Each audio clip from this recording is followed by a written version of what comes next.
সম্প্রতি মুখ্যমন্ত্রীর নির্দেশে বঙ্গজুড়ে শুরু হয়েছিল হকার উচ্ছেদ অভিযান। পুলিশের অতি সক্রিয়তায় ভাঙা পড়ছিল একাধিক দোকান। ফুটপাত দখলমুক্ত করতে মাননীয়ার নির্দেশ পালনে সক্রিয় ভূমিকায় দেখা গিয়েছিল পুলিশকে। কিন্তু ব্যবসায়ীদের পুনর্বাসনের যে নির্দেশ মুখ্যমন্ত্রী দিয়েছিলেন তা পালনে ব্যর্থ পুলিশ প্রশাসন। নির্ধারিত 1 মাসের মধ্যে পুনর্বাসন মেলেনি কোনো ব্যবসায়ী। এমনকি প্রশ্নের মুখে এনকেডি এর ভূমিকাও। পুলিশ এবং এনকেডি এর বিরুদ্ধে ক্ষোভ প্রকাশ হকার সংগ্রাম কমিটির সাধারণ সম্পাদক শক্তিমোহন ঘোষের। শক্তিমোহনের দাবি, সরকার বিরোধী কাজ করছে এনকেডি এর সিইও প্রশান্ত ঘরুই। তিনি বেছে বেছে পুরনো দোকানগুলির উপরে বুলডোজার চালিয়েছেন। প্রশান্ত ঘরুই বিজেপি আর আরএসএস এর দালাল, কটাক্ষ শক্তিমোহনের। পুলিশের ভূমিকা পুলিশ যদি পালন করতো তাহলে কলকাতার এই চেয়ার হতো না, আর মমতা বন্দ্যোপাধ্যায়কে রাস্তায় নামতে হতো না। নিউ টাউনটা আলাদা। নিউ টাউনের সিও তিনি টোটালি আরএসএস বিজেপির হয়ে কাজ করেছেন গত 2 বছর ধরে। তিনি সরকারের সিদ্ধান্তের বিরুদ্ধে গিয়ে পুরনো হকারের ভেঙেছেন, যেটা মুখ্যমন্ত্রী বলেনি। যদিও হকার উচ্ছেদের এই অভিযোগ মানতে নারাজ এনকেডি এর সিইও প্রশান্ত ঘরুই। প্রশান্ত বাবুর স্পষ্ট সাফাই, তিনি সরকারি কর্মচারী। সরকারের নির্দেশের ঊর্ধ্বে গিয়ে তিনি কোনো কাজ করতে পারেন না। তার বিরুদ্ধে উঠে আসা অভিযোগ সম্পূর্ণ ভ্রান্ত। সরকারি অফিসার কি আইন না মেনে কাজ করতে পারে? উনি যা খুশি বলতে পারেন। হকার সংগ্রাম কমিটির উনি নেতা, আর সরকারি অফিসারকে তার সরকারি ফ্রেমের মধ্যে।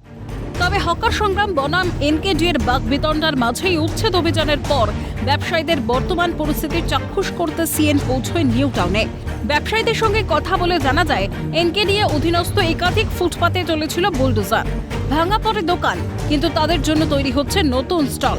সেপ্টেম্বরের মধ্যে নতুন দোকান হস্তান্তরিত হবে। আমাদের আবার কি, সব জায়গায় যেটা হবে যেখানেও সেটা হবে। পুরনো বাসন দিচ্ছে, দিদি দিচ্ছে, মমতা বন্দ্যোপাধ্যায় পুরনো বাসন দিচ্ছে, আমরাও পেয়েছি। আমাদের সেপ্টেম্বর মাসে আমাদের সব হয়ে গেছে, বুঝা যাচ্ছে। সেপ্টেম্বর মাসে আমাদের হ্যান্ড ওভার করা।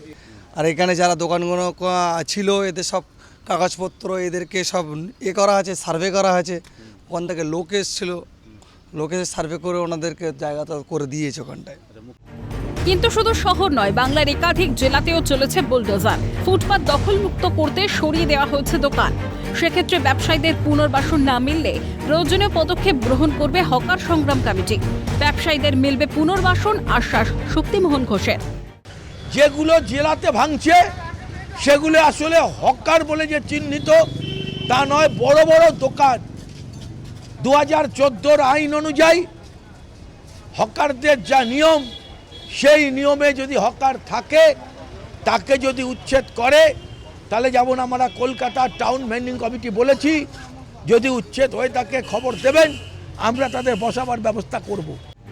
এখন সরকার এবং হকার সংগঠনের তৎপরতায় ব্যবসায়ীদের পুনর্বাসন আদৌ মিলবে তো, নাকি রাজ্যের চাকরি প্রার্থীদের মতো সুদিনের অপেক্ষাতেই ব্যবসায়ীদের দিন কাটবে? প্রশ্ন থেকেই যায়, জবাব মেলা সময়ের অপেক্ষা।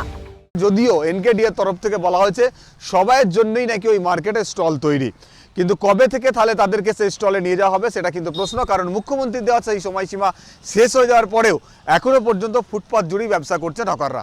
ক্যামেরায় গোপাল সেনের সঙ্গে মফিজুল ইসলাম, ক্যালকাটা নিউজ, নিউ টাউন।